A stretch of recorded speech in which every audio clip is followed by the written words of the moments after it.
Wisdom and understanding bring happiness. June 4. Happy is the man that findeth wisdom, and the man that getteth understanding. Proverbs chapter 3:13. The ceremony of anointing David was an intimation to the youth of the high destiny awaiting him. Notwithstanding the high position which he was to occupy, he quietly continued his employment, content to await the development of the Lord's plans in his own time and way.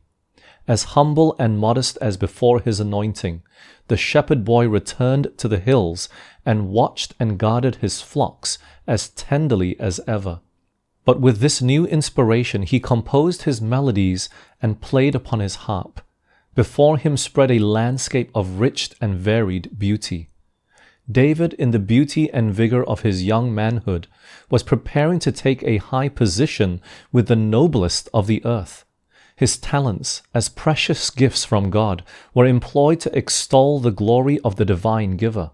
His opportunities of contemplation and meditation served to enrich him with that wisdom and piety that made him beloved of God and angels. As he contemplated the perfections of his Creator, clearer conceptions of God opened before his soul.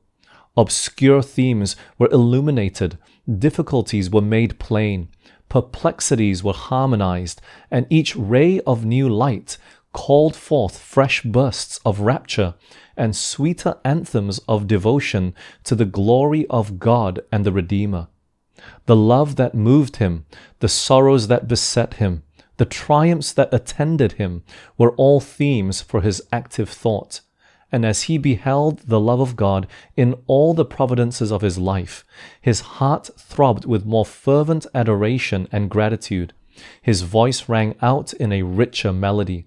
His harp was swept with more exultant joy, and the shepherd boy proceeded from strength to strength, from knowledge to knowledge, for the Spirit of the Lord was upon him.